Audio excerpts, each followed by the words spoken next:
Hey, wait. What does this say here, this thing here? Oh, that's the usual clause. That's in every contract. That just says, if any of the parties participating in this contract are shown not to be in their right mind, the entire agreement is automatically nullified. Well, I don't know. It's all right. That's in every contract. That's what they call a sanity clause. You can't fool me. There ain't no sanity clause.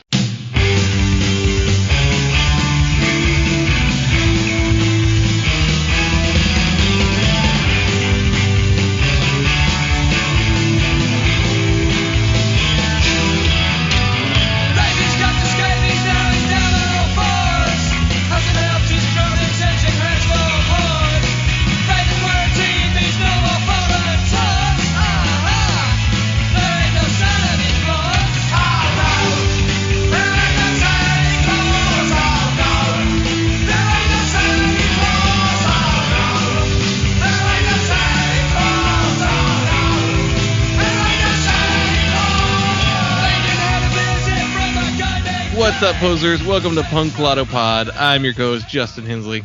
What was the point of us coming up with these puns if you weren't going to use... I was fully prepared for you to go, ho, ho, ho, what's up, posers? At least. Sat there and figured out how to stick the word poser into the names of Santa's reindeers. You chickened out. I did. I couldn't do it. What did you come up with? Could never commit to a bit. Which one? The one with the reindeers. But do you recall the most famous poser of all? No, I was thinking like on Dancer, on Dasher, on Poser, on Vixen. Yeah. You didn't say your name, but it's Dylan. I'm Dylan. And this is our new annual tradition of doing a Christmas album. This is the third one of these we've done. Third? Yeah, you forgot last year already? We did Bad Religion. We did Bad Religion last year. That was 2 years ago. Last year we did Joey Ramone's EP. Oh, that's right. Yes, our new Christmas tradition of choosing a Christmas album and talking about it. It did numbers the first year, not so much the second year. I don't... This one might do well. Maybe, for different reasons. Yeah. Yes, it's the holiday season. A dope day do. Hickory dock. Oh, when you stepped on my cock. Hey! Is this your, like a NoFX Christmas crooner record? Have there been Christmas crooners like that? Like, that do like... I'm sure like Richard Cheese did like a Christmas album at some point. Yeah, so I'm getting drunk for Christmas. I'm sure do the dwarves have a Christmas record? Christmas. I think the dwarves might have one. Oh no, I don't know if I can do a dwarves record. No, I don't think I could do a like regular dwarves record. They have a song called "Drinking Up Christmas." Oh, okay. So yeah, that's probably how it goes. I'm getting drunk for Christmas. Yeah, no. Yeah, they might actually have a whole Christmas record. I'm seeing some other song titles that I don't like. That is like that is one that I think we would veto, right? Like if somebody was like, you got to do a dwarves record, would you veto it? Is there one dwarves record? Like one that people like that is like, this is a definitive record that I can set aside, because I don't want to do another NoFX record, but there's a handful of NoFX records that it would just be like, okay, that's one I will give you. Yeah. So if there's one dwarves record, it's probably the 1990 record, Blood, Guts, yeah. and Pussy. That's we would not be able to promote it on Instagram. The one. I don't know why I can't get on the radio. That's a callback for the patrons only. Yes. So if you want to head over to our Patreon, it's patreon.com/punklautopod. For $1, you get access to all of our weekly bonus audio, where last week we did a look back on the year 2019. It's inspired by a concept I've heard that the Academy Awards should only give out awards for movies that happened 4 years ago. Just because, like, how many times has it been like Green Book's the winner, or Crash, or Shakespeare in Love, like movies that famously are like not regarded as the best films. Meanwhile, like Pulp Fiction didn't win the year they came out, So, like, in hindsight, you can see what actually were the records that stood the test of time. So we did a little dive on 2019, and we did not figure out what stood the test of time. Spoiler alert.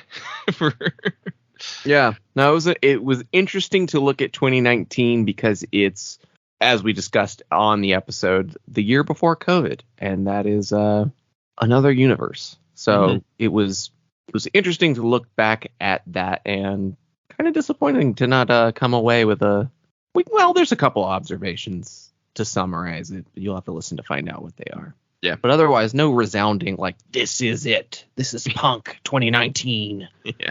It's not a watershed year or anything. No. And if you head over to the Patreon, you also get my short little best of audios that I've been releasing. I've done one on, as of recording, the biggest disappointments of 2023.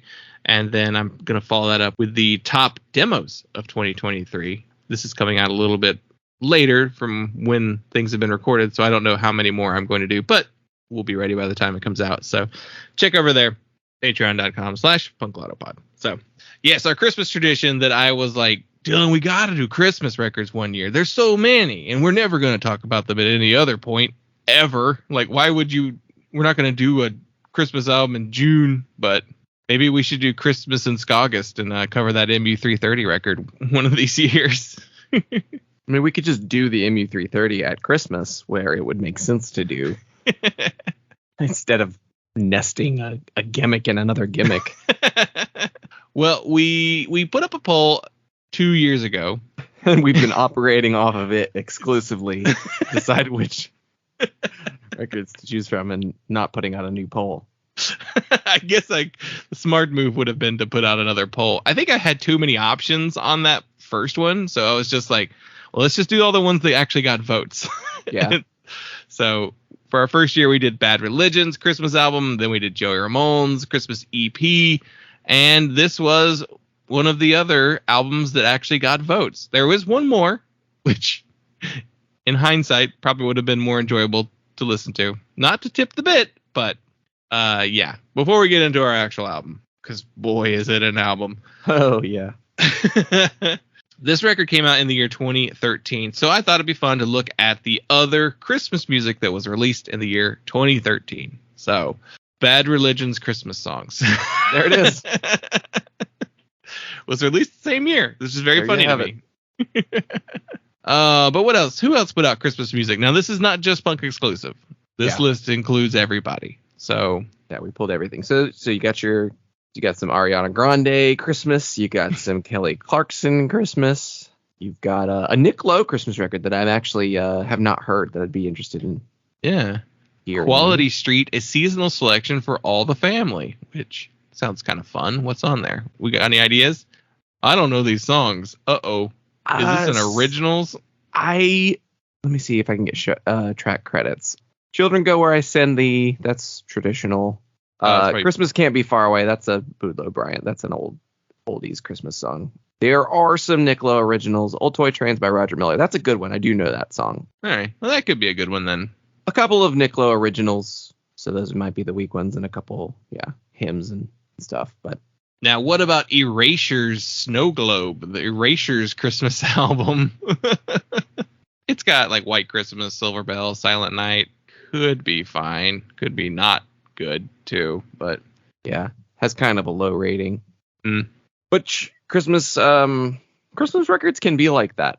It's interesting to look at the Christmas charts on Rate Your Music, which I do every year because I generally try to look for other stuff to add to my Christmas rotation, because I really like Christmas music, which is really funny because I didn't want to do the punk Christmas records for this show, and I'm like, I listen to Christmas music like excitedly every year, and I like update my playlists every year with new to me stuff, but there's not a lot of punk Christmas stuff that actually makes that list, I guess. Yeah, most of it's not very good. What do you mean? You didn't want to listen to Falling Up's Silver City?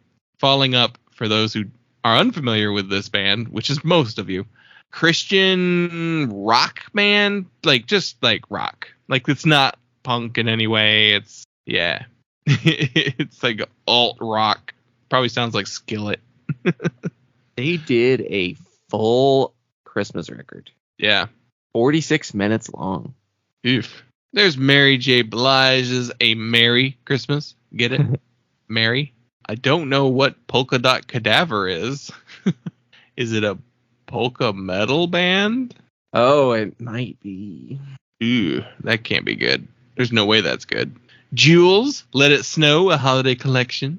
Hey, Kim Wilde has a wild winter songbook, which just means she's singing other people's songs. But she got Rick Astley to do Winter Wonderland with her. Every Christmas record past a certain point in time looks like store exclusive release, which, Christmas music is really historically a shrewd investment by labels. Like this is an easy sell. It's easy to knock this shit out. Nobody really looks at it that critically. Dump it at the end of the year when things don't sell. It's an easy sell. But there's a point where they really try even less.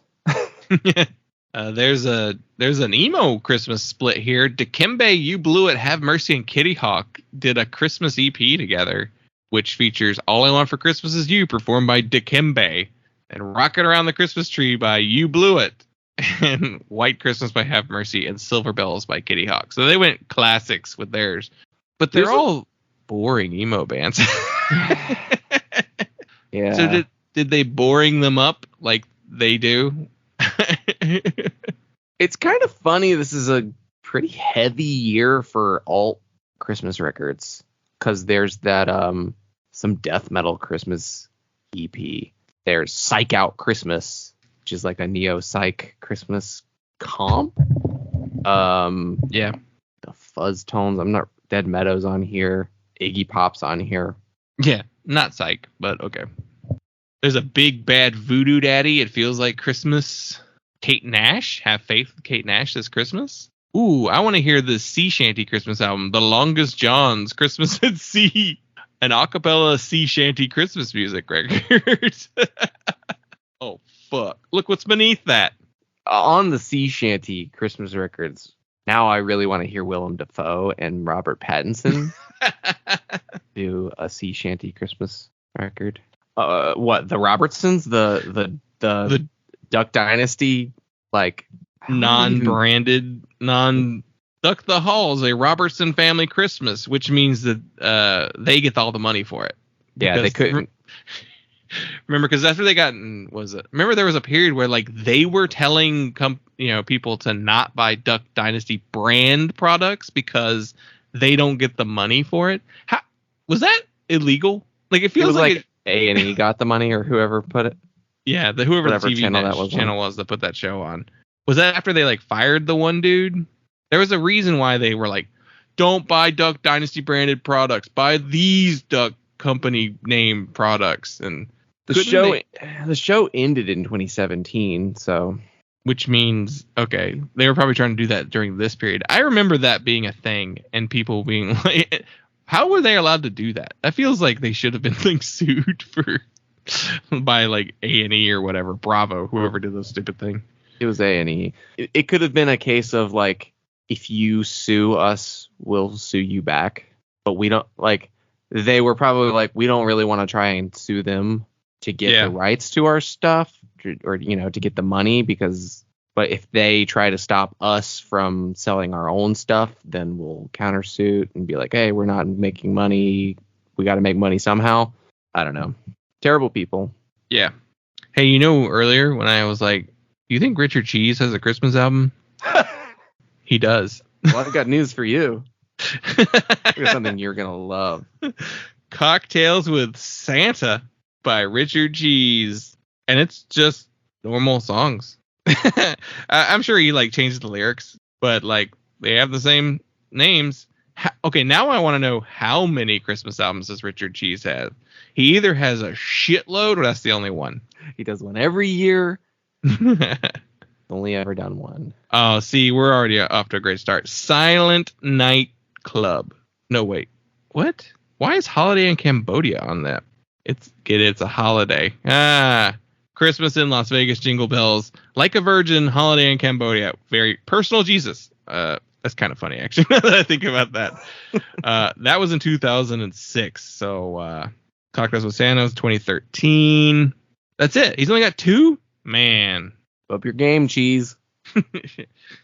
Big Cheese Energy came out in 2021. That's his last record. Oh, he had a live record this year, live from Hollywood. Man, you think he's making a lot of money or not enough money, and that's why he has to do these still? Anything else really standing out to you on this Christmas list? There's a Dr. Dog Christmas EP. Yeah, I guess we could hit all the weird ones. Legendary Pink Dots. Yeah, a Christmas drone record, I guess. Future of Forestry Christmas EP. There's your Christian rock.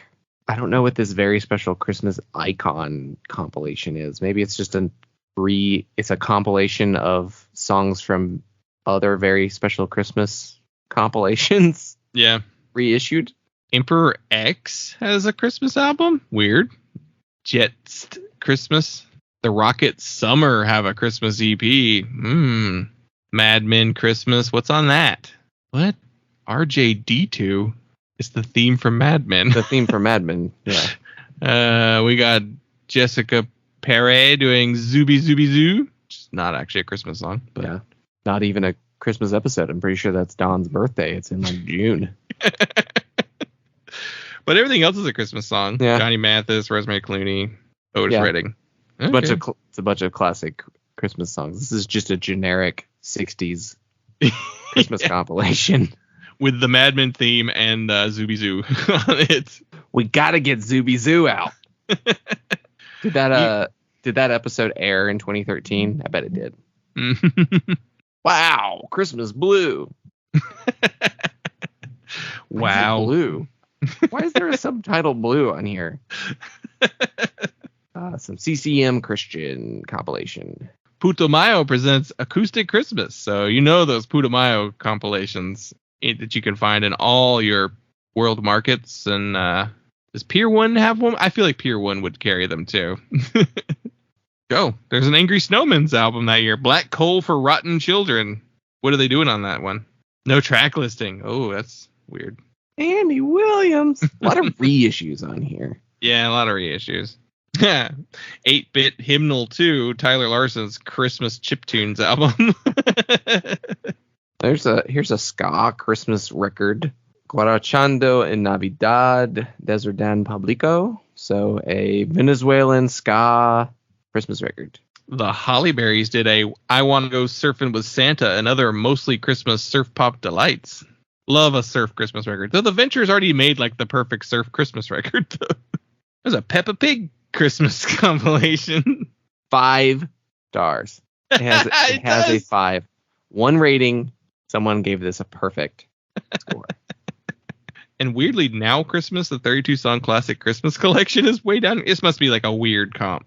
That's like a collection of multiple. Yeah, it's like a multiple disc. Yeah. Now that's what I call Christmas. Weird. Oh, well, that's 2023's Christmas offerings. Except for one. And that's the album we're talking about today. One very special little record. Gift that keeps on giving. Called Punk Goes Christmas.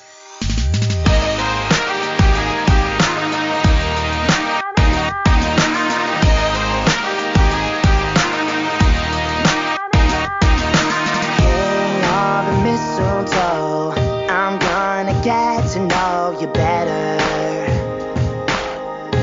this Christmas, and as we trim the tree, how much fun it's gonna be together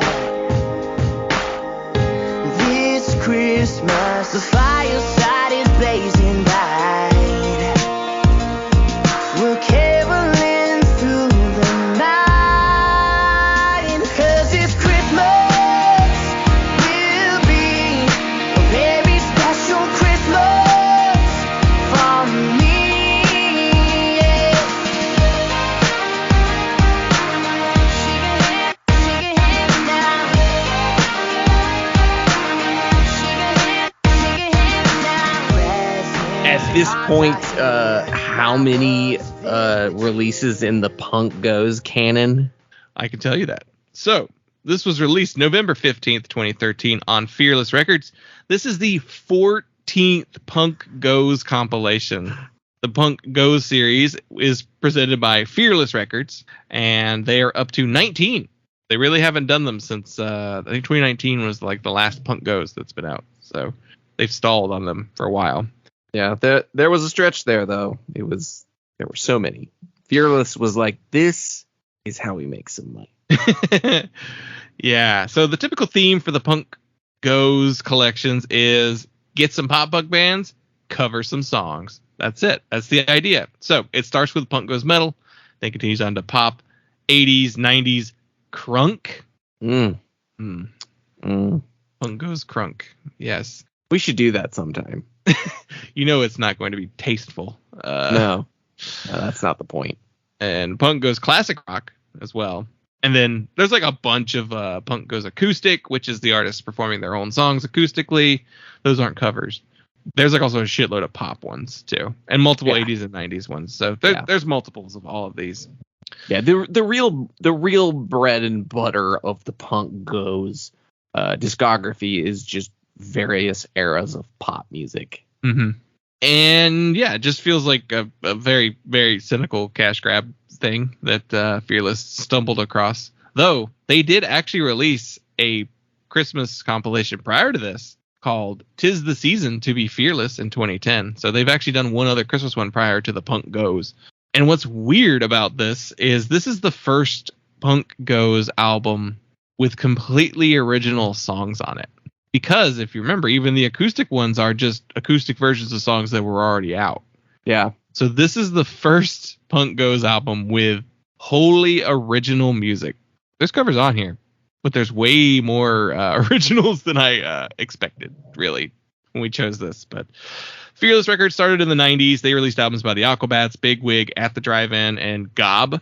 And then in the 2000s, they started releasing music by Sugar Cult, Plain White T's, Mayday Parade, and The Main. So kind of like shifting direction and into the more mainstream poppy pop punk and like emo pop stuff. Calling these punk really was a stretch on Fearless's part to begin with. Yeah. A lot of the Punk Goes pop contributors are basically pop artists already. So very misleading. Yeah. So this was reissued a year later as a deluxe edition with 4 bonus songs, including August Burns Red performing the theme song to Home Alone. August Burns Red, Christian metalcore band known for their Christmas instrumentals. Yeah, they love to do those. They have a lot of them. Yeah. Okay, whatever. Being as an Ocean covering Have Yourself a Merry Little Christmas, and The Wildlife doing Sleigh Ride, or This Wildlife, excuse me. And something called Sunrise Skater Kids doing an original song called 12 Days of Pop Punk Christmas. I listened to half of it. It's horrible. It's like some internet YouTube comedian who made a pop punk 12 Days of Christmas. Number 1 is a pair of skinny jeans. That was the number 1. First day of Christmas, a pair of skinny jeans. Number 5, when he goes to 5 pizzas. I was just like, oh, so you're just not trying. That's the joke. I mean, yeah, maybe that is the joke. Just didn't try. 5 pizzas. It's like you didn't even have enough syllables to make it match the original. Yeah. This album hit number 95 on the Billboard 200. These things sold. God, they sold. And they must have just stopped selling, and that's why they quit doing them. Like, I feel like that's the only reason why they quit doing them.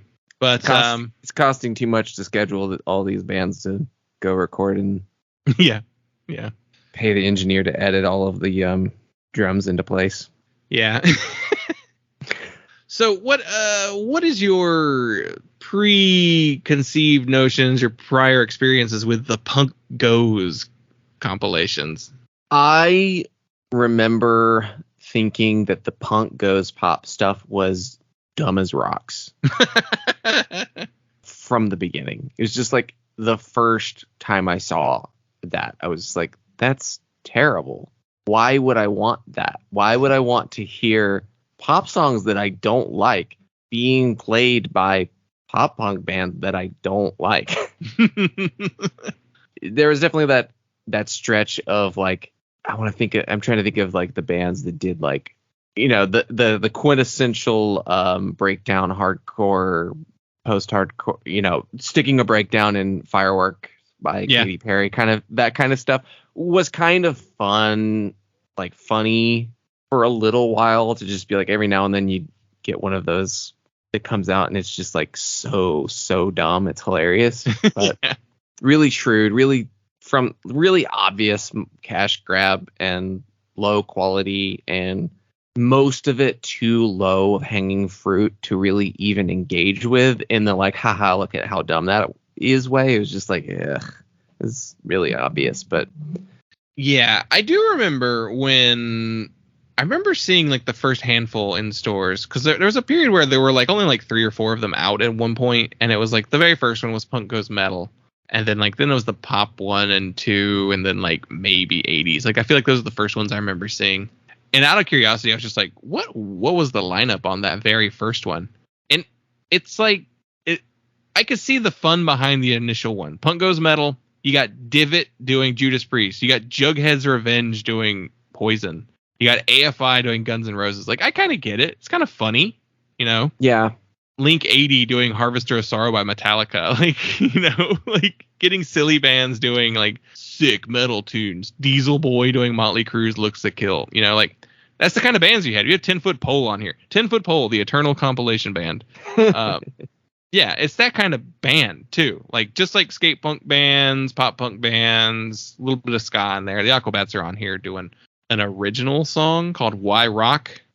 Yeah, that one makes sense, especially because it's the kind of bands that would do a dumb cover like that normally. Yeah, right. You didn't have to pay them to do it. Is really yeah. We're gonna do this as a joke ourselves and play it live. The first Punk Goes Pop, the bands are interesting. Slick Shoes doing Candy by Mandy Moore. Stretch Armstrong, Get This Party Started by Pink. Further Seems Forever doing Bye Bye Bye. Interesting bands. Weird Thrice doing Send Me an Angel. That's an old song. That's an 80s song. See, they hadn't even figured out that gimmick yet. Like they hadn't done the 80s ones yet. Again, that one, like I kind of get it. And then the Punk Goes Acoustic. That's the band's playing their own songs acoustic. That's fine. Actually, as a concept, who cares? You know, who's gonna get mad at acoustic versions? The Punk Goes 80s compilation. Fairly fun. You got Reliant K doing Manic Monday. You got Sugar Cult doing I Melt With You. Motion City Soundtrack doing Pop Song 89 by R.E.M. Weird. And those don't see, again, all of those sound like things that those bands would do on an EP anyway. Yeah. I'm trying to find where the turning bonus edition, you know, the bonus song on the deluxe edition. So looking at the 90s one, that one, I think we're starting to see the cynicism here in the 90s. We got Plain White Tees doing Blur's song number 2. You got Cartel doing Wonderwall. You got Amber Lynn stretching the definition of 90s by doing Enjoy the Silence by Depeche Mode. Okay. Era of influence. Well, okay. So then it goes 90s, then it goes acoustic 2, and then it goes Punk Goes Crunk. That's it. Yeah. I mean, I haven't even looked at the track listing, but that's releasing something called Punk Goes Crunk. There's the dividing line. Yeah. There's the jumping over the shark moment. There it is. And yeah. All white kids doing music performed by almost all black musicians. So that's very oof. You know they had to tell some of them not to say the N-word, right? Like they had to tell them to not do that. Or do you think they let them do it? Maybe they left it up to the artist to determine. Should we do a little rabbit hole here? Are there any N-words on the Punk Goes Crunk? And that came out in like 2008. It's possible, you know, like there's a possibility that like one of these bands tried it. It just depends on whether Fearless was like, you can't do that. Newfound Glory showing their age because they did Tennessee by Arrested Development on that. not crunk. That's just 90s hip hop. That's not crunk. Don't know if anyone does say it, but Say Anything does replace the word with the N-word. No, because they're doing ODB's Got Your Money. Again, these are not crunk songs. So yeah. Forever the Sickest Kids doing the Men in Black theme. Yeah, already pretty offensive. Not understanding what crunk means. Oh, yeah. Notorious B.I.G., Dre, Snoop Dogg, Outkast. None of these are crunk. Lil Jon is the only crunk on here. Because the rest are Skee-Lo, Tupac, maybe Akon in 2008. But even then, not really. The Roots, the Big Timers, Rihanna, none of these are crunk. None of these are crunk. The thing about this time period is, even though they didn't say it on the record,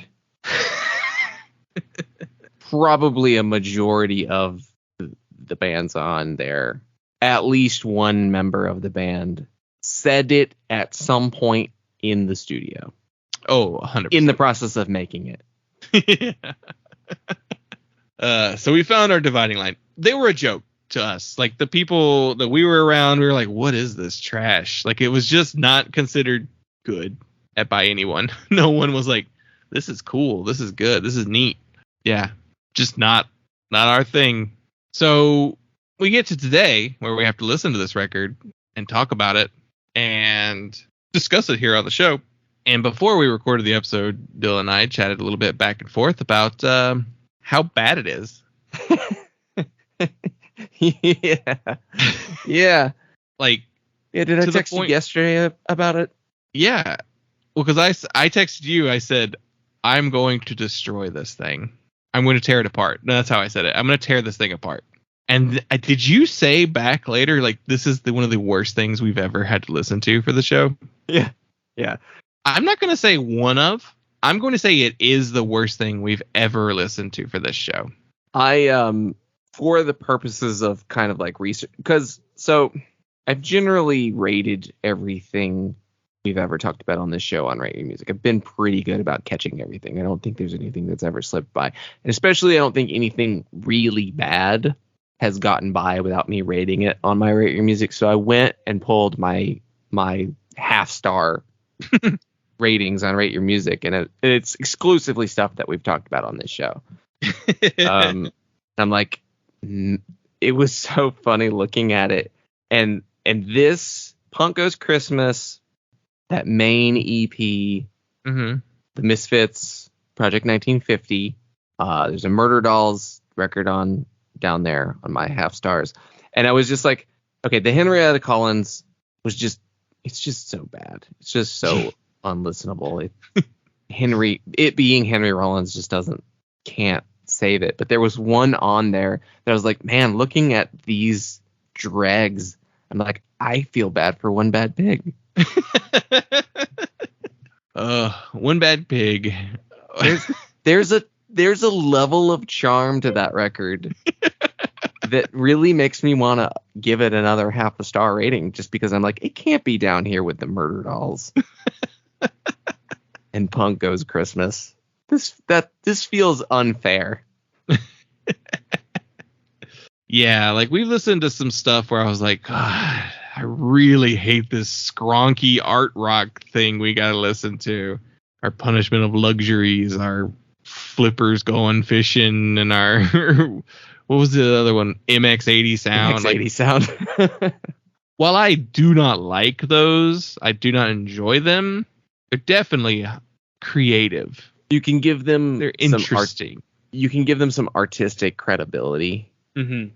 And the stuff that you've given, like, the half stars, that's the stuff where I'm like, oh yeah, there's like almost no artistic credibility here too. Yeah. So you're right. Maybe One Bad Pig does deserve just a little bit more star, because it's not great. It's not good. It's like a bad record, but it's really not good. And they're playing a style of music that is not what punk music is at that time too. They were like just behind on everything on that record, but somehow managed to talk Johnny Cash into showing up on that record. So, but I've gotten mileage out of laughing at that One Bad Pig record. Yeah. that I have not gotten out of anyone else. I got some laughter out of that Murder Dolls record, but Yeah. I think my tolerance for shitty new metal is slightly higher than yours. Are there any shitty new metal Christmas records? I don't know. I really don't know. I'll have to look into that. I don't think there are. Or oh wait, Christmas Revisited. Isn't that like, or Nightmare Revisited?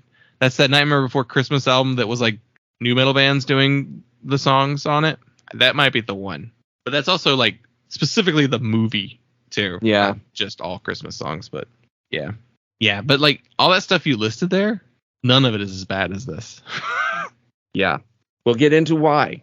Yeah. There's a multitude of reasons, but it's a compilation. I feel like the best way to talk about a compilation is to go track by track. That's how we've done most compilations, and it seems to work. So let's just do it. Let's get on this horrible compilation. How long was it? The album's not even that. It's like, it's a compilation, but it's like 40-something minutes, right? It's not like super long.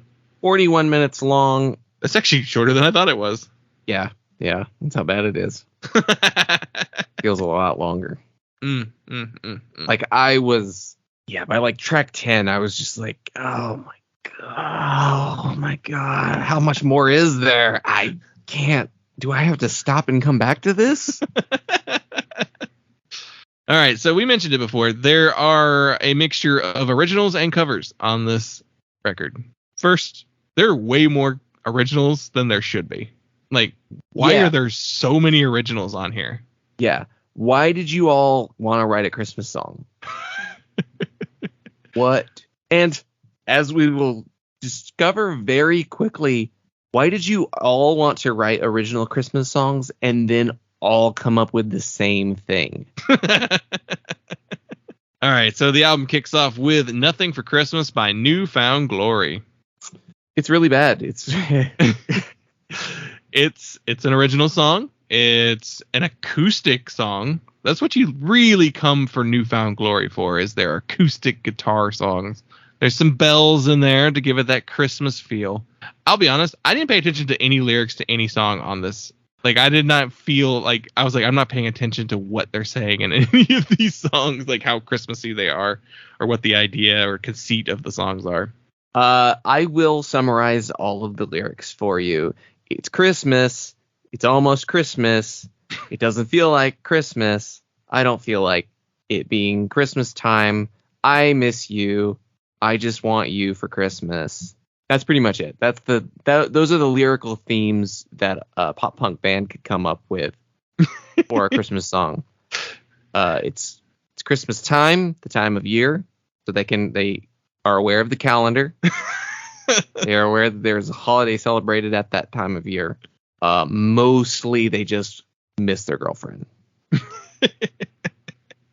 There's a couple wrinkles. We'll get in. There are a couple of lyrics that jumped out to me on some of the other songs. This one feels extremely generic, though. The New Found Glory one, they were just like, I'm making no mental effort. So I initially was like, let's see what point in their careers were all these songs released during. So this New Found Glory song was released between their 2011 album Radio Surgery and their 2014 album Resurrection. This album was also released 1 month before they kicked out their guitarist Stephen Klein for being a pedophile. They kicked him out in December of 2013. So he's probably on here. He's on this song. Well, maybe. It is just like an acoustic guitar, so I could see Chad doing that himself. But at the time, they cited personal differences for why he was no longer in the band. It was later then revealed from reporters that they kicked him out of the band the day he was arraigned for court for misdemeanors and with young teens. They waited till arraignment. They took it that far. And then didn't tell anyone why they were like, personal differences. We're personally not interested in children. I guess was that going to be the defense when it came out later? Like, personally, we're kind of against that kind of thing.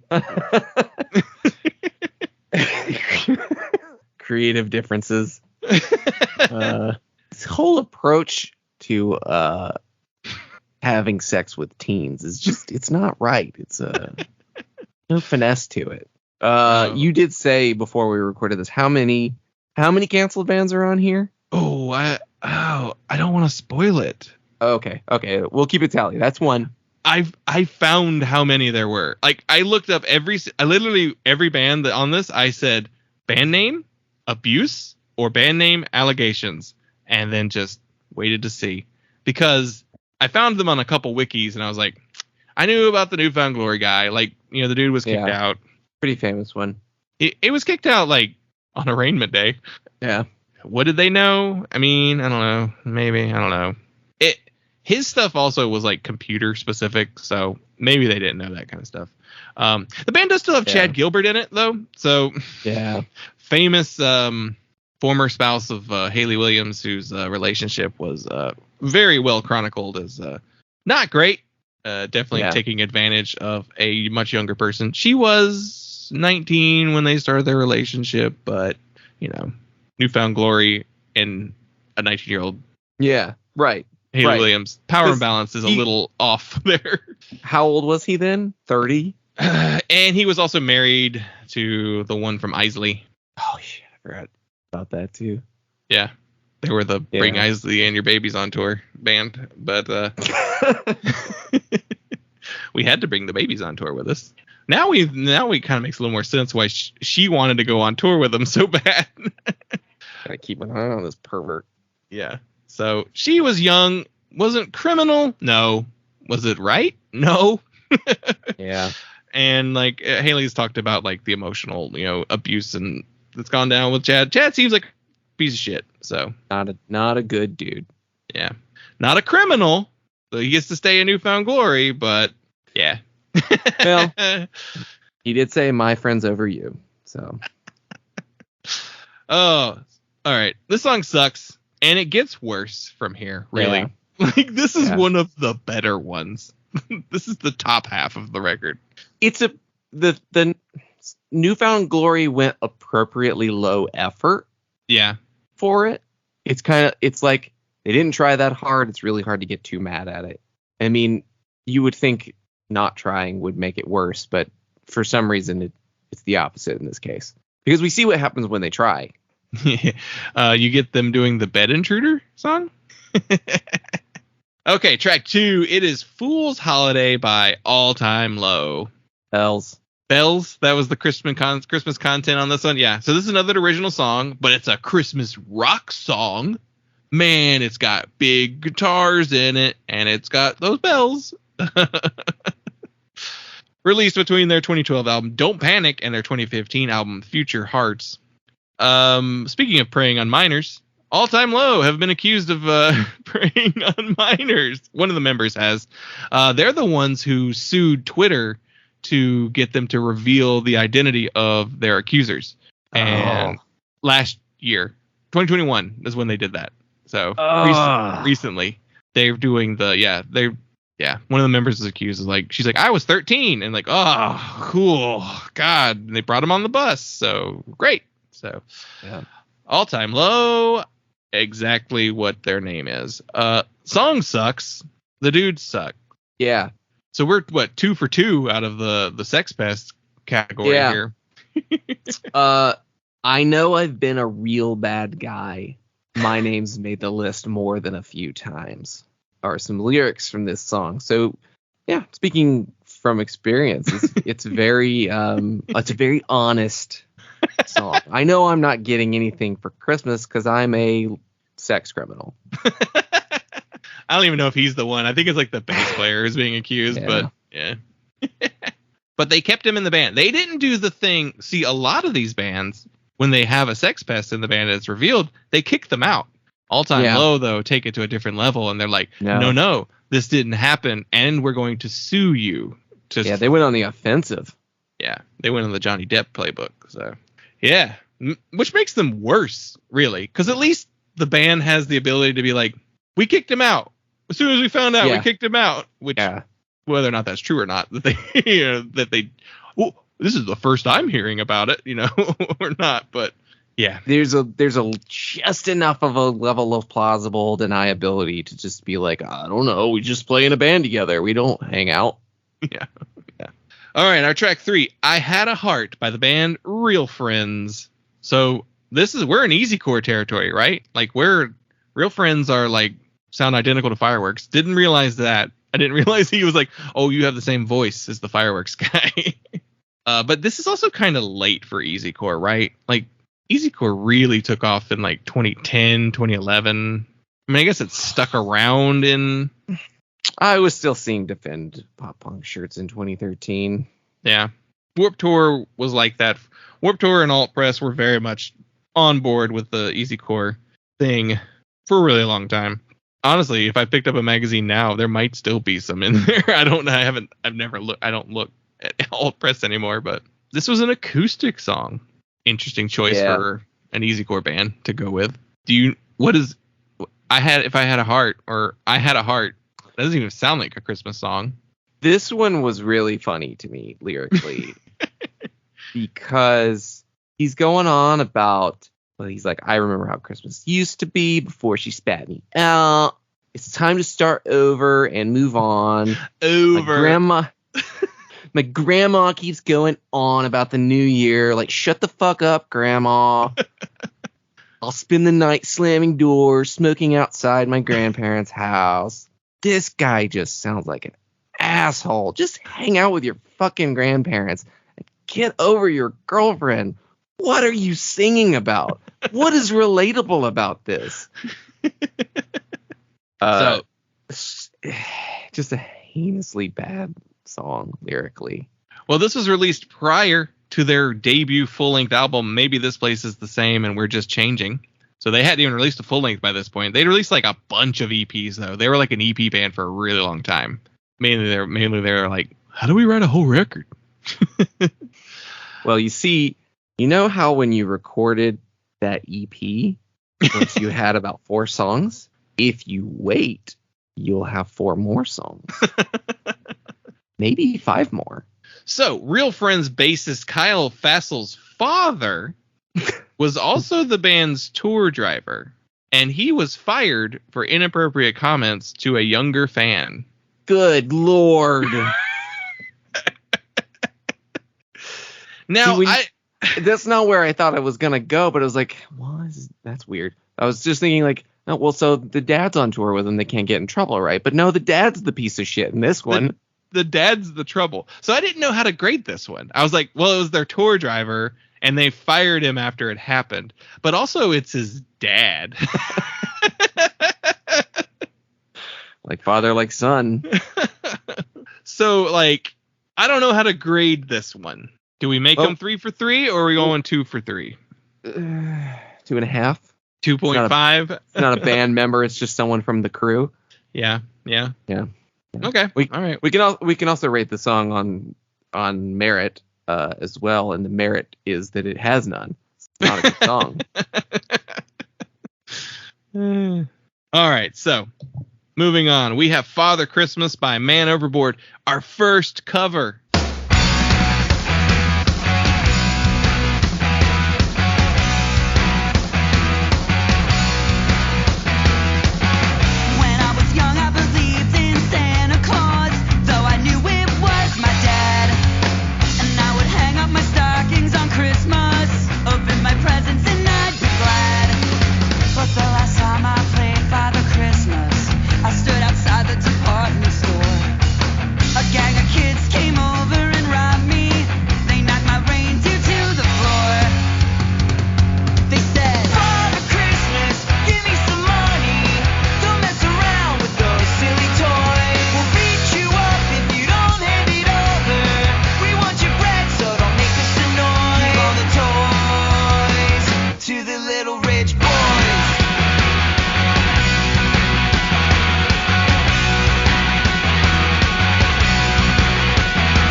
Man Overboard covering the Kinks' Christmas classic, Father Christmas, Give Us Some Money.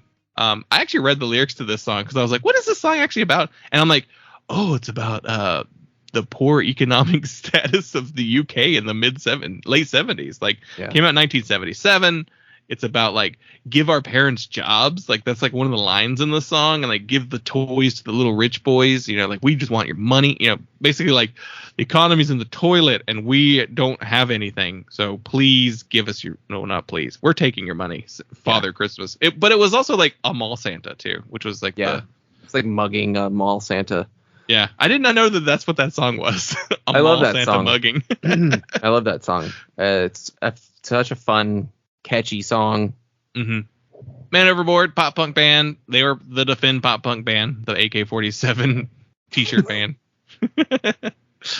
But they're kind of different in the sense that they come from a different scene. They come from like the No Sleep, Run for Cover, emo revival era that included a lot of the easycore bands.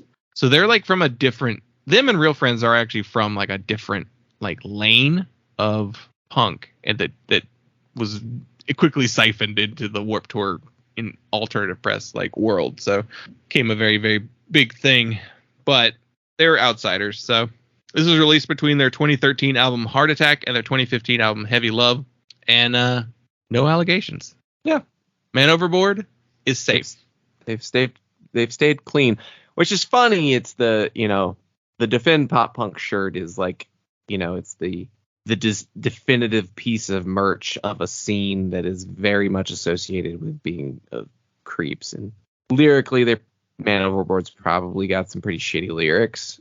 Yeah. In terms of like misogyny and, your standard pop punk kind of I hate my ex-girlfriend kind of songwriting.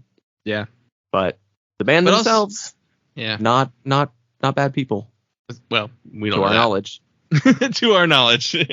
But as of right now, we are now what do we say?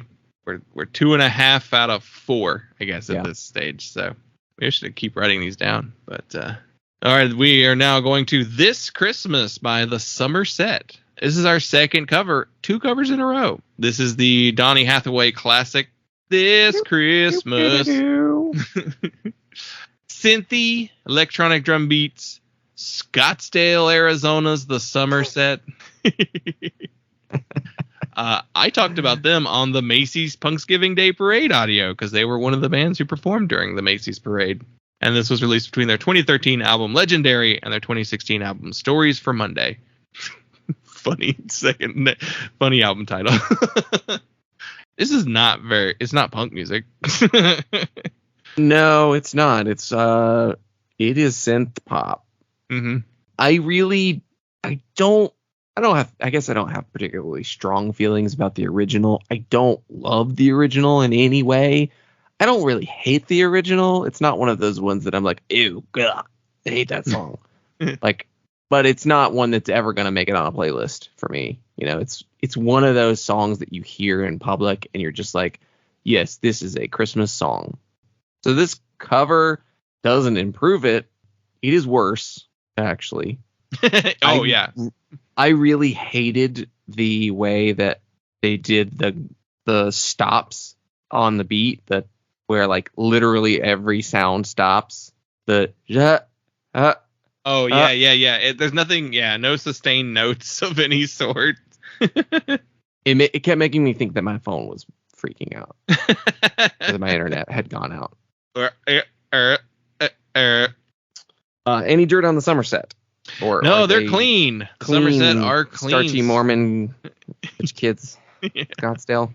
So we're 2.5 out of 5. So we're doing pretty good on it so far.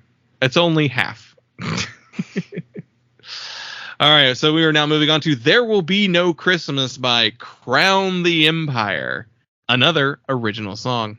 This is a slower song. I actually was like, I thought Crown the Empire was a metalcore band. And then you hear guitars in the back. I'm like, oh, there they are. They just went clean with this one. A lot of synths on this, a lot of clean singing. And then there is some like, hardcore vocals, like metalcore vocals like in the song. So it's interesting that they were like, yeah, we're a metalcore band. We're going to like sing our hearts out though on this one. Like we're going to try and sing to the best of our abilities on this one, on our original Christmas song. Instead of just being like, let's just take a Christmas song and turn it metal. Like that's what you should do for this kind of thing.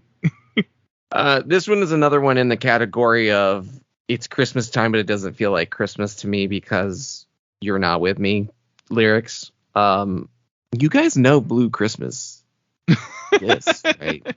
So almost all of the originals on here are just like, it just doesn't feel like Christmas without my girl.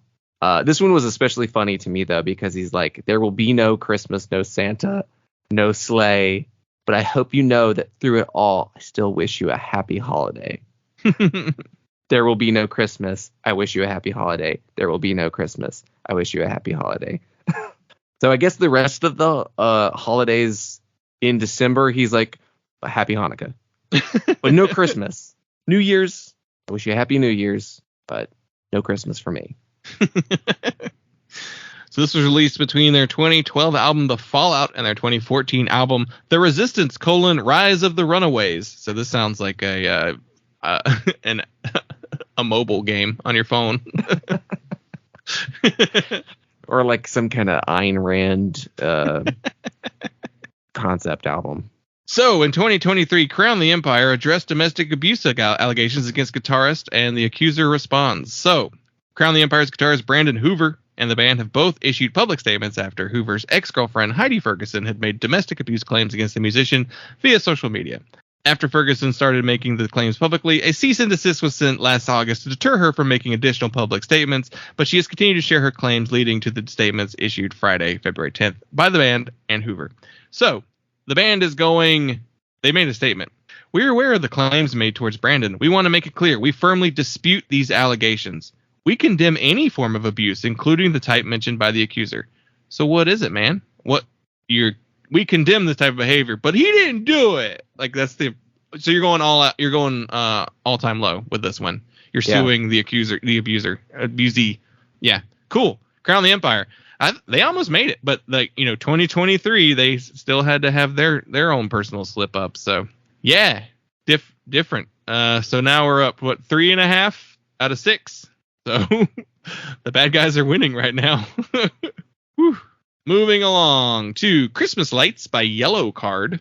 This is a cover of the Coldplay Christmas classic Christmas Lights. Oh.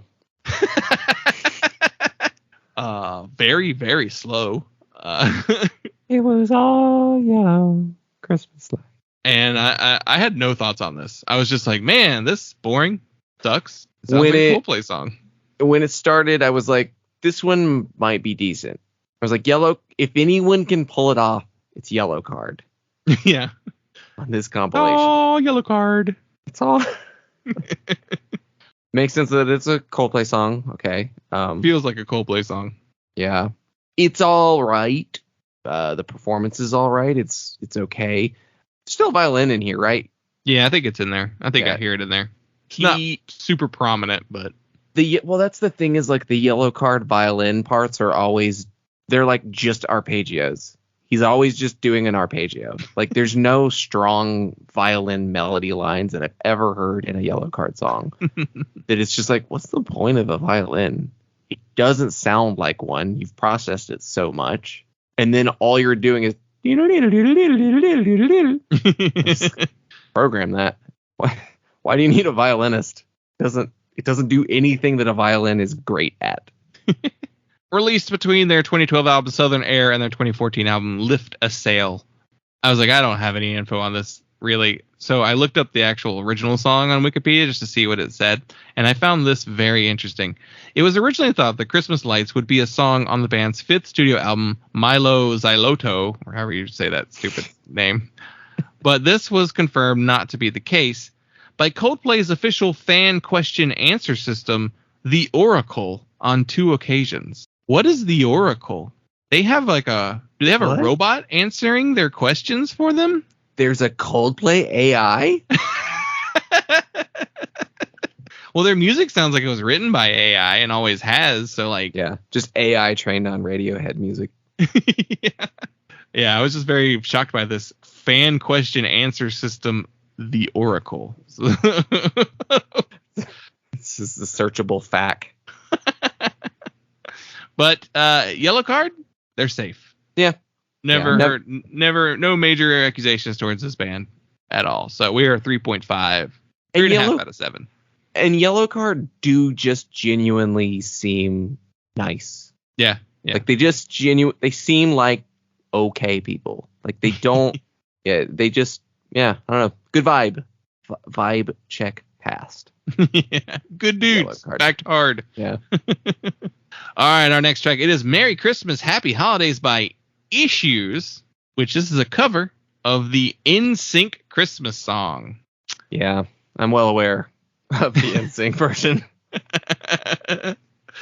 Issues are a metalcore band, so this song actually kind of sounds like a metalcore song. I was surprised by this one, just because I don't think I knew who the fuck Issues were. Like, I did not know this band at all. From Atlanta, Georgia. They are known for their combination of metalcore, new metal, pop, and contemporary R&B. Yeah. Yeah,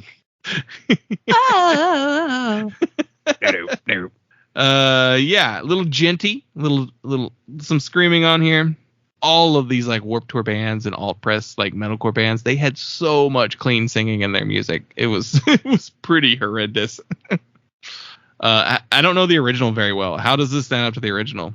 It sounds like a metalcore band with clean singing doing the NSYNC Christmas song. I mean, you're never gonna choose this over the original, which is really the case for most of those like metalcore pop covers from this time period. It's just like you listen to this one time to laugh at it, and then you never listen to it again. When are you going to put this on?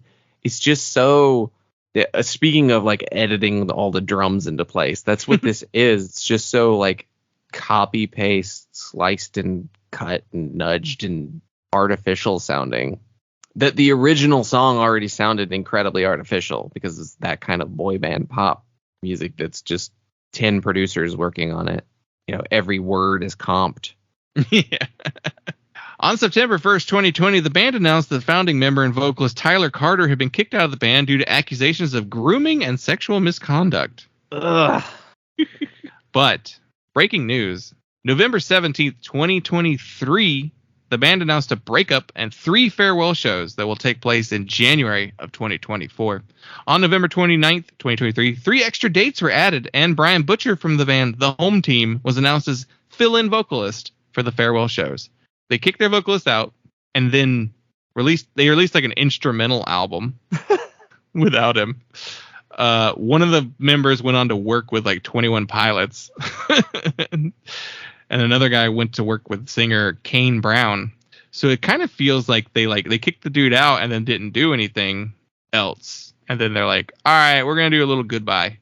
So here's a guy who's not affiliated with this band whatsoever, filling in on vocals because our original one's a bad dude. But it's just, you're just done, right? Like you're just done at that point. What is the need for a farewell with someone else singing when you already pivoted to just being an instrumental band? Yeah. I don't know. So in case you wanted to go see Issues one more time, they're available in January. So what's the over under that Tyler's going to be? He's not going to be on stage, but will he be backstage? Well, I don't know. Depends how friendly they were. I guess it depends on what happened to Tyler after they kicked him out too. Yeah. Where is Tyler? All right, so that puts us to what, 4.5 out of 8. Oh, that real Friends is dragging that half point. All right, so next we have All I Can Give to You by Jason Lancaster.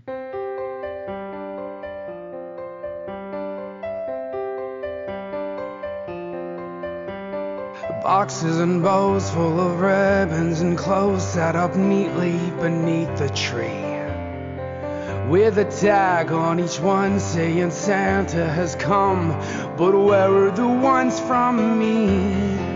Oh, how I wanted the lights in your eyes to be mine. I wanted the look on your face. All I can give is this Christmas song to you. I just hope that you'll sing it wherever your heart skips a beat while you're thinking of me. And if the greetings this season will leave you searching for meaning, you will look to the words I have written, and you'll be set free. You have to know that I can't let you down. It's you and me versus the rest of this town. And when the lights go out, I'll still be around to put a bow on some sounds. But that's all I can give you this Christmas. You know, Jason Lancaster. This is an original. It's a piano ballad. And Jason Lancaster was the co-vocalist and rhythm guitarist of Mayday Parade. So Jason went solo. I will say his voice had a little character to it, which was like nice. He has a little grit to his voice. Yeah, he does sound like an actual singer who could have a career. It's not all strained high voice. Yeah. But the song sucks. Yeah, it's a very forgettable song. Yeah, it's really bland. It's really, the lyrics are, again, I don't know, vaguely about Christmas. Mostly it's just about an ex-girlfriend. Yeah. The lyric that I really, really hated, though, was I'm hoping that a melody will let you know that I'm waiting for a Christmas kiss with mistletoe. Ugh. You went as cringy as you could. All right, our next track. Jason's in the clear. Nothing I could find on Jason, so Jason's clear. Our next track is I Don't Want to Spend Another Christmas Without You by The Ready Set. Another original. Kind of sounds like it's going for like a 90s, style Christmas song. Like definitely inspired by that. I don't know. I didn't have any thoughts on the song whatsoever. At this point in the record, I'm like checked out. Really. Yeah, keeping with the lyrical themes, the opening line to the song, it's the night before Christmas and I have you on my mind. Cool. That's all these guys got. It's because they're all on the road. But it's not really true because the Warped Tour doesn't run during Christmas, so I don't know what they're doing. Like, are they going on their own tours? Like, we're on tour support with the Amity Affliction, and so we're, I don't know. The Ready Set's going on tour with Jack's Mannequin. Yeah, I really hated the song. I really did not like it. Hated the vocalist. Ooh, ooh, ooh. It's really, really, really bad. The Ready Set? Also, why are there two set bands? Yeah, we got the Summer Set and the Ready Set. What are we doing here, guys? Like, come on. I thought they were the same band, honestly. Every time I ever saw the band, the Ready Set's name, I just assumed the one was the other, Well, and then with the Summer Set, I also get them mixed up with the Rocket Summer. Yeah. Because they all play the same sounding kind of shit, too. The Ready Set is a singer-songwriter from Fort Wayne, Indiana. So it's one of those solo projects it's Jack's Mannequin. It's a solo project. Ready Set's in the clear. Nothing I could find. It was funny, like, all the ones that, like, a lot of the ones that, like, passed, they were, like, has been married to his wife since 2007. Like, they've been married for, like, a really long time. Like, yeah, it's interesting. All right, moving on, we have This Christmas I'll Burn It to the Ground by Set It Off. Would you believe this is an original? Sounds like a Nightmare Before Christmas song was my note on this one. I was like, what is this garbage? Credit for going in a different direction. You mean instead of writing just a sappy pop song, like they were like, we're gonna write a hardcore song, kind of. I don't know what they're trying to go for with this song. It sounds like a bunch of different things. It sounds like musical music is what it sounds like. It really did, yeah. It does have that like over the top. It sounds like Nightmare Before Christmas. Yeah, I mean that really was what it sounded like to me. We'll burn down Christmas. Yeah, they were one of the easycore like big bands. They were like one of the big stars of easycore. I'm trying to find what I had. Oh no, are they also? Yes. Bad dudes? Set It Off also features sexual misconduct allegations. I can't remember what the specific instance was. Set It Off parts ways with bassist following sexual assault allegations. So this is one of the ones where they're like, we got rid of them. A lot of bassists. Oh, wait. So that was a Reddit post from 8 years ago. They didn't kick him out. That's someone named Austin. May of 2019, Set It Off guitarist accused of sexual misconduct. We got 2 sex pests in Set It Off. Ow. Twice canceled. Does that count for 2? Dan Clermont, subject to sexual misconduct allegations on a tweet going viral. But they did get rid of Austin Kerr in 2015 when he was also. I don't know if this guy's. Is he gone? Oh yeah, is he still in the band or did they kick him out too? I hope they kicked him out. I hope they broke up. They are investigating the claims and will return soon with a full statement. This is in 2019. This isn't the first time, and the article specifically brings up the 2015 incident. So, what do you think? We counted the guy's dad as a half point, but now we got 2 counts in the same band. To count for 2? I mean, I feel like it should, right? Yeah. I mean, they got canceled twice. 2 separate occasions. There's no RICO charge here. It's independent. Yeah. Well, they put out a record in 2022. Austin, you said it was Austin Kerr was parted ways with in 2015. Left. Who was the guy that you said? Dan Claremont or something like that. He's no longer listed in the band. Okay. As of 2019. So. All right. Moving on to our final track. It is Do You Hear What I Hear by William Beckett, which is a cover of the classic Christmas song by the Harry Simeon Chorale. Did not know that's who did that song. Also, the same person that wrote The Little Drummer Boy. Really? You can tell because it's the same song. yeah, you can really tell it's the Little Drummer Boy guy. William Beckett is from The Academy Is. So he went solo. It's bad. I didn't like it. Yeah. Oh, wow. It's bad. Oh, no. Oh, yeah, it was bad. You know. Do You Hear What I Hear versus Little Drummer Boy? Which is better? Which one do you pick? I'm picking Do You Hear What I Hear? I'm picking Drummer Boy because at least there's rum pum pum pums. There's an angle to it. Yeah. you mean did you hear that noise? Is not a good topic for. Did you hear what I hear? What was that? Tail as big as a kite. A tail as big as a kite. What? Little drummer boy stays for me because of the memeability. I do like the Little Drummer Boy. The Little Drummer Boy memes. Those are pretty funny. Also, the Little Drummer Boy special.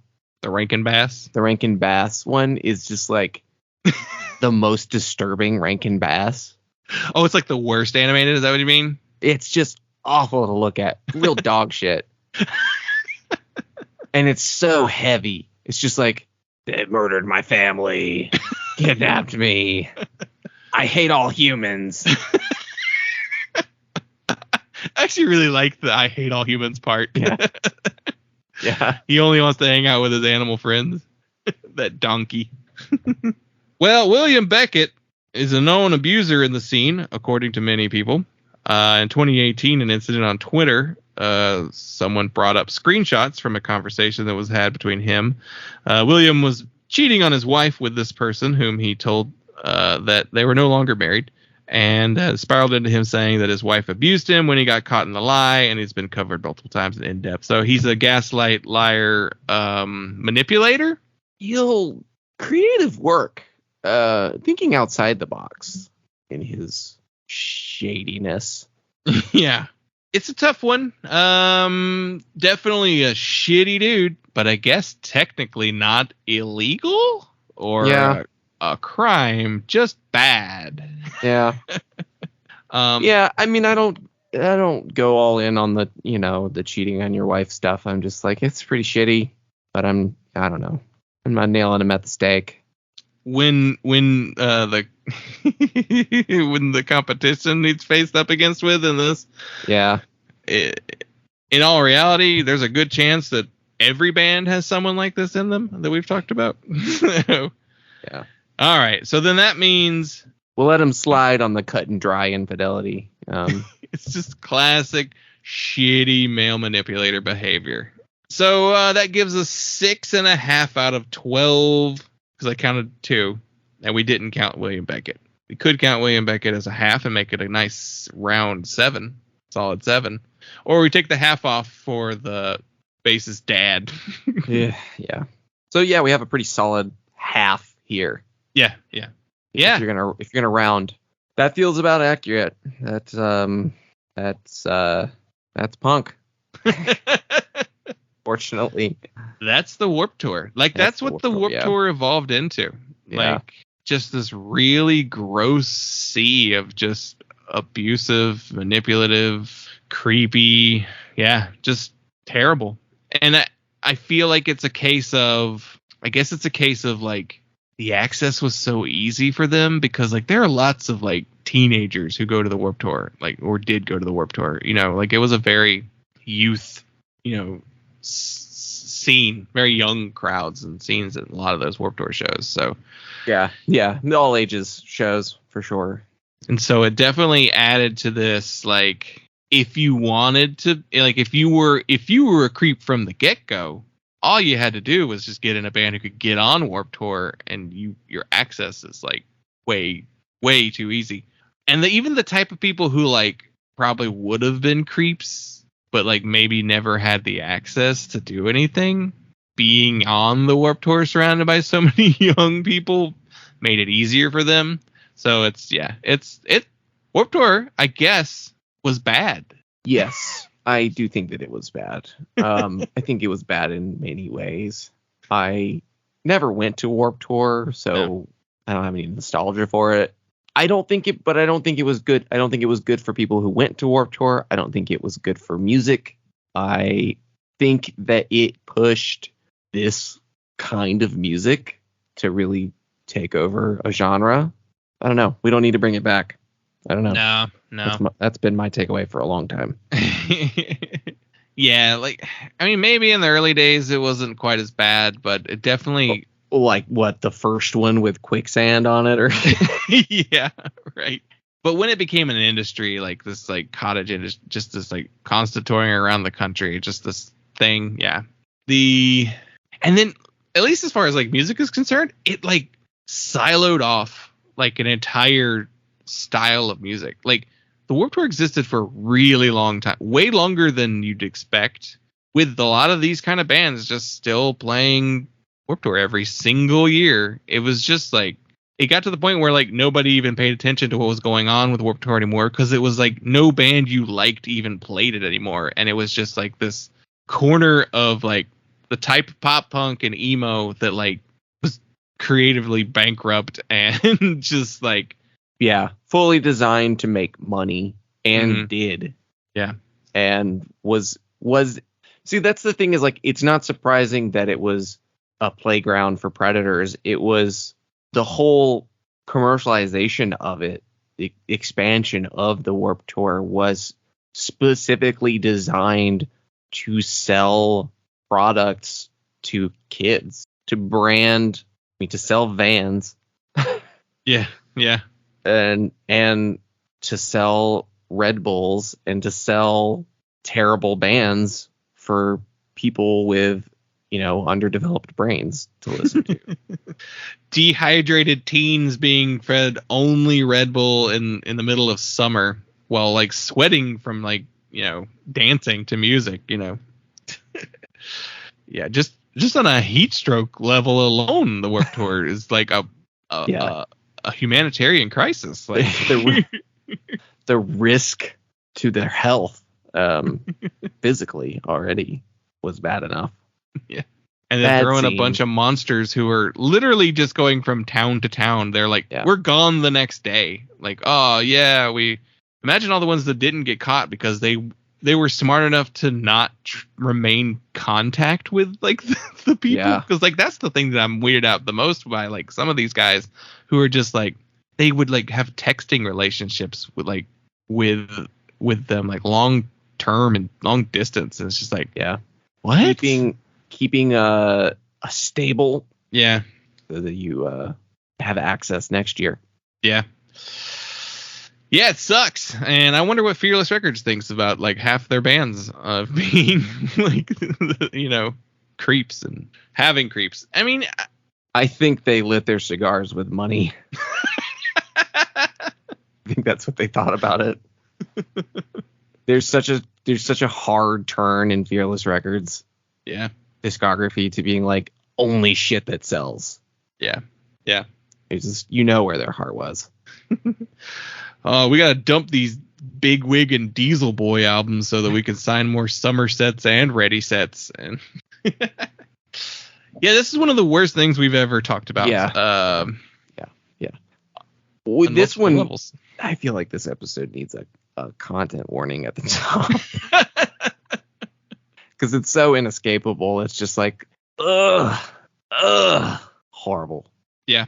And there's just nothing artistically redeemable about it whatsoever. Like, even like the people who didn't have bad, issues with it, like, they don't give you anything that's like worth going out of your way to listen to on here. It is bad.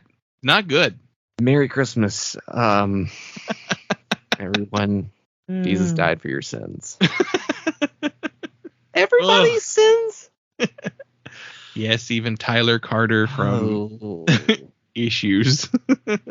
Well, we know how litigious some of these people are. Can we promote this episode?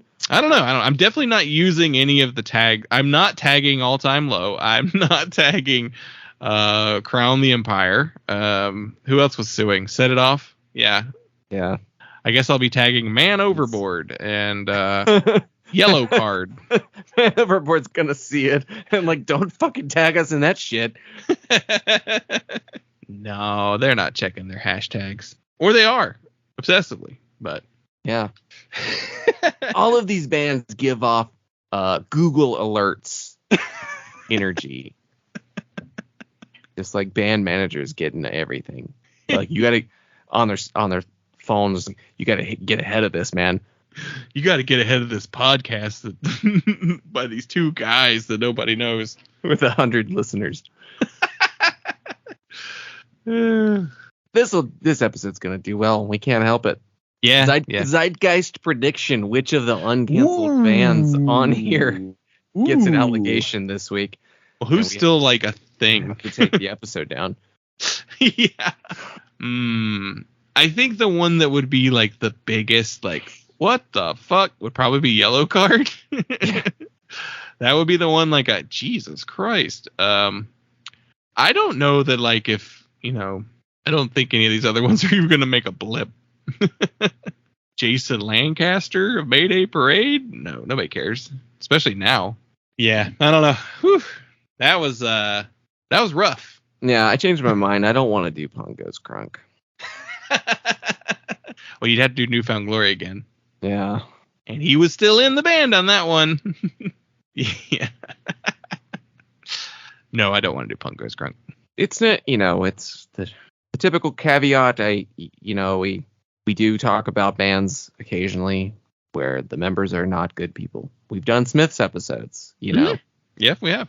We discovered the Death from Above 1979 were Proud Boys in the middle of the episode. Proud Boy connections. They distanced themselves, right? Yeah. Still just like, yeah, you were hanging out with that guy, though. Yeah. Definitely. We definitely covered some not great people, for sure. But also, I don't know that anybody is going to be like, oh boy, I can't wait to hear them talk about all my favorite bands. What happened? Uh-oh. What? Morrissey's racist? This is the first I'm hearing of it. Oh, but yes, Merry Christmas, everyone. I hope you enjoyed this look into Punk Goes Christmas. Is this the darkest episode we've ever done?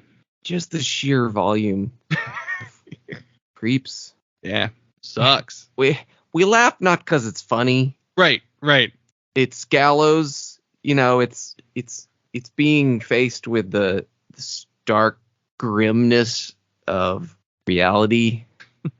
And just like all you can do is laugh. It's a panic response.